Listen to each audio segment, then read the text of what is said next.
Boa tarde, boa noite, como vão todos vocês? Mais uma vez aqui, ó, professor Agnello, vim trazer uma aula para vocês aí.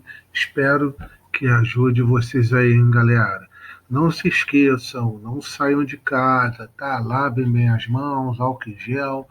Vamos ver, quanto mais a gente prevenir, mais rápido vai ser a volta para a sala de aula, né? Para todo mundo estarmos juntos lá. Então vamos nos prevenir. Tá ok, meus queridos? Tudo de bom, tudo de bom. Aqui, professor Guinello, vou começar a dar essa aula para vocês. E a matéria é Mesopotâmia, uma das primeiras civilizações da nossa história humana. Isso não é a primeira, né? Mas é a primeira, uma das primeiras civilizações da nossa história humana. E a partir dela a gente vai ver algumas discussões sobre a formação e tudo mais. Tá ok? Vamos lá. Primeiro eu coloquei as informações gerais desse grupo e botei.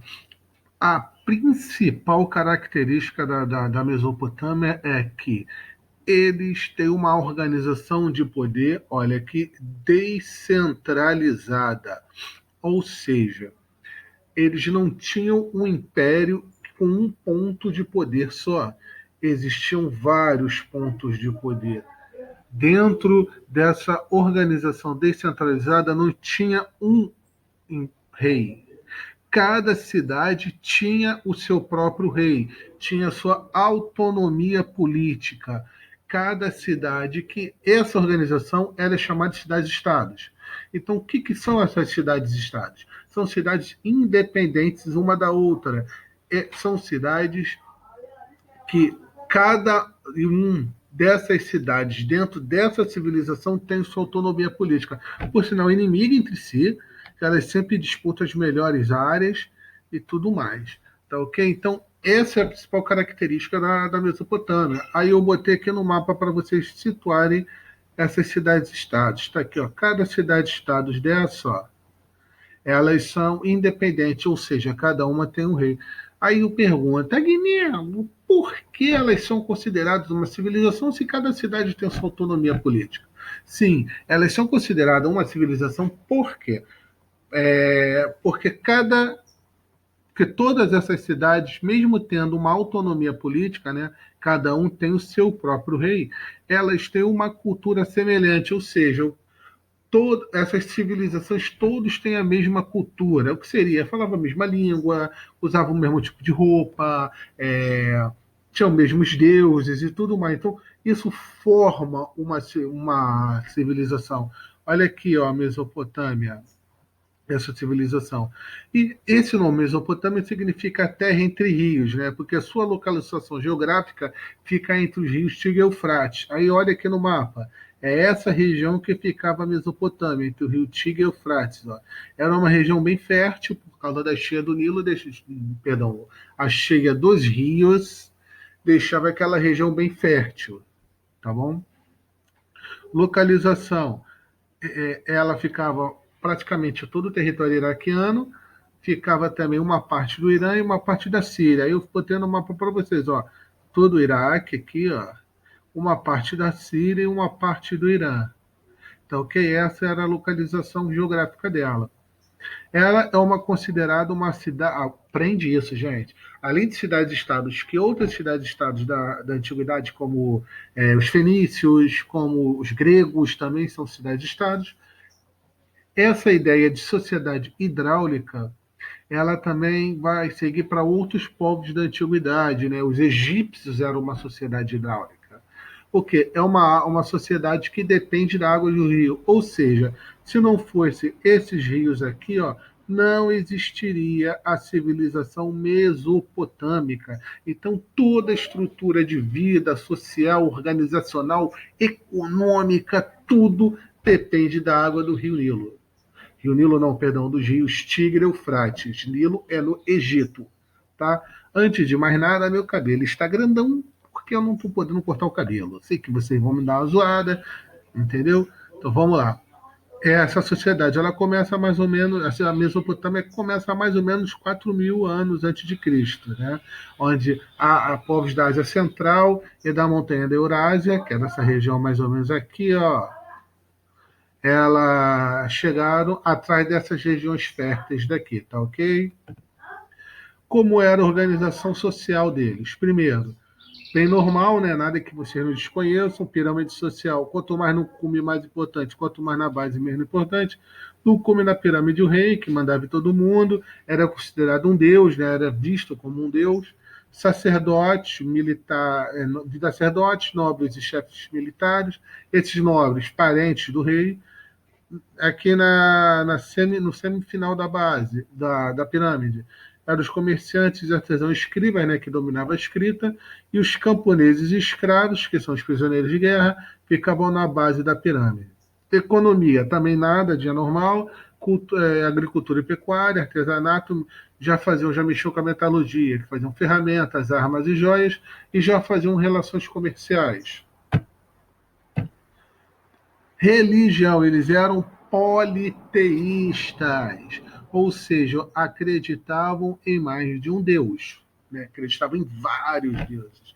Só que os deuses deles, eles associavam esses deuses a fenômenos naturais, ou seja, o sol, o vento, a chuva, o rio, a mãe natureza, todas as ideias eles transformados em deuses, correto?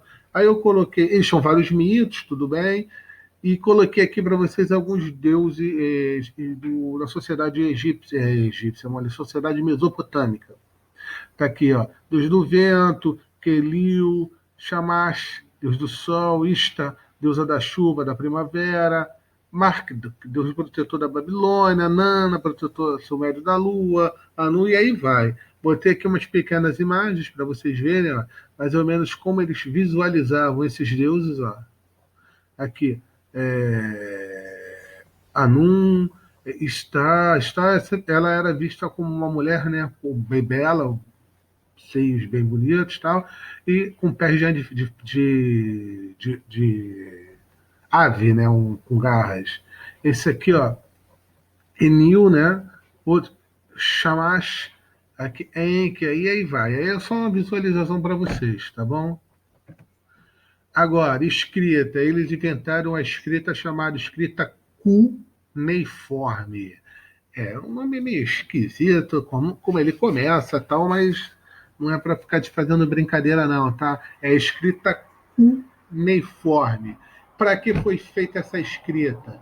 Ela foi criada para fazer registros comerciais na Mesopotâmia, né? Então, essa primeira forma de escrita, ela foi criada para fazer registros comerciais. E ela era uma escrita feita em forma de cunha. Melhor dizer assim, de cunha. Como é que era feita? Era feita uma placa de argila, botei aqui uma coisa do lado para vocês verem.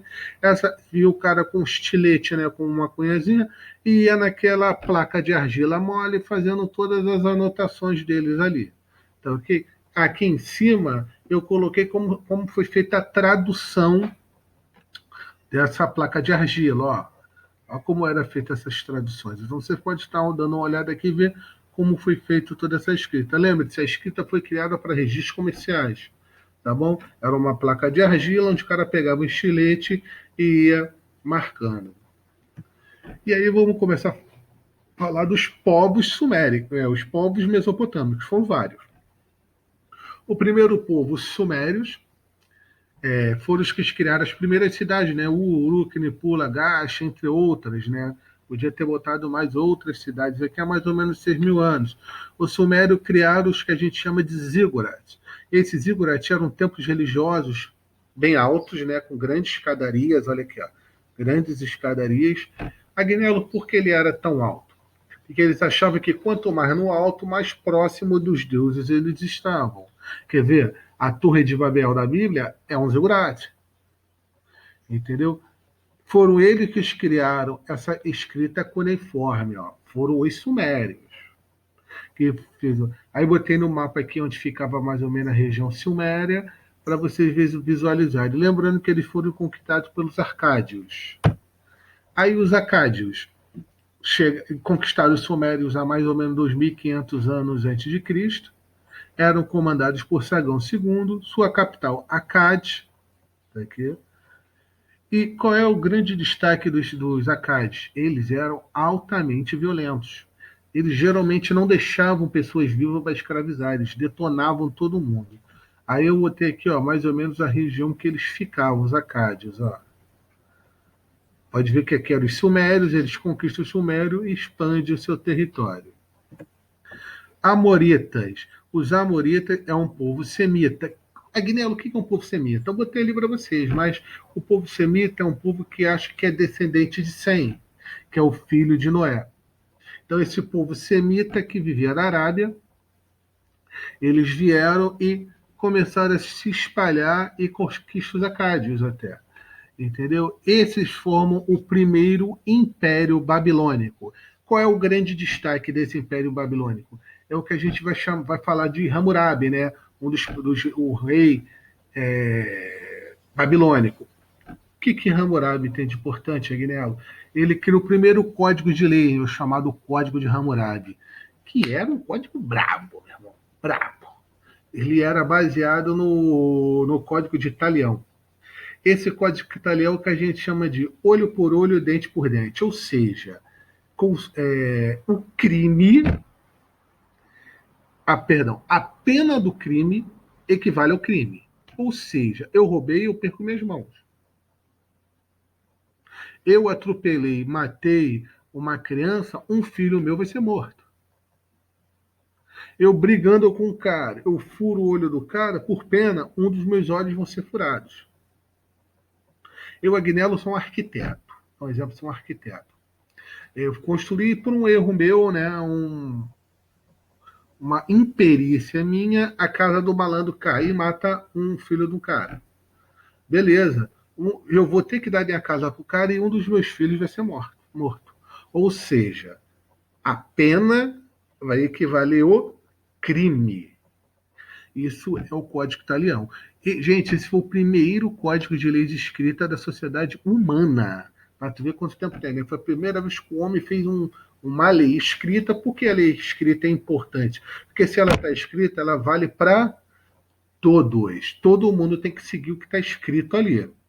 Aí nós temos o exemplo aqui, ó, do Código de Hammurabi. Eu botei para vocês aqui, ó, como ele foi feito. Veja que a escrita é uma escrita cuneiforme. E a região que eles ficavam, né? Os amoritas, né? Os primeiros império babilônico aqui. Depois vemos os assírios vindo de Assur ao norte, né? Qual é a grande característica? Gente, os assírios eram bravos. O exército assírio ele era um exército gigantesco, organizado, treinado e principalmente ele foi o primeiro exército profissional, ou seja, tu era do exército, tu não estava ali parado, vamos lutar, pum, te pegava e botava no exército, não, você treinava para ser profissional da guerra, por isso que ele é um exército bem forte. Esse exército ele foi comandado por vários reis, né, Sargão II, aí o nome do cara é Senequeribe e Assurnipal. São os principais reis e comandantes desses exércitos. Entre o século VIII e o século VI a.C., cara, eles dominaram quase tudo os assírios. Dominaram toda a Mesopotâmia, dominaram o Egito e dominaram a Síria. Eu botei aqui no mapa para vocês perceberem, ó, porque toda essa extensão em verde é o domínio, tanto verde escuro como verde claro, é o domínio dos assírios.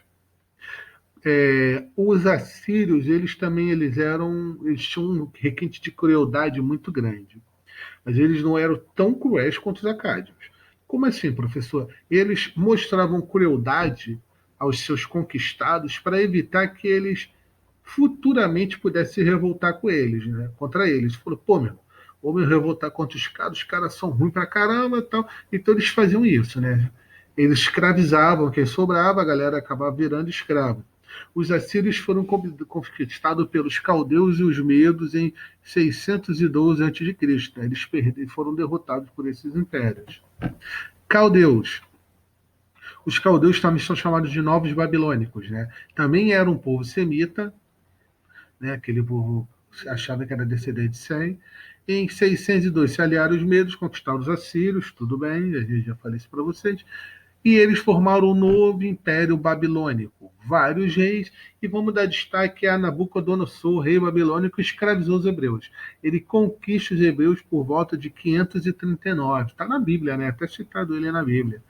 Em 539, esse Nabucodonosor, esse império, novo império babilônico, ele foi conquistado pelos persas, e os persas libertaram os hebreus. Está aqui, ó, a extensão territorial que era comandado por esse novo império babilônico.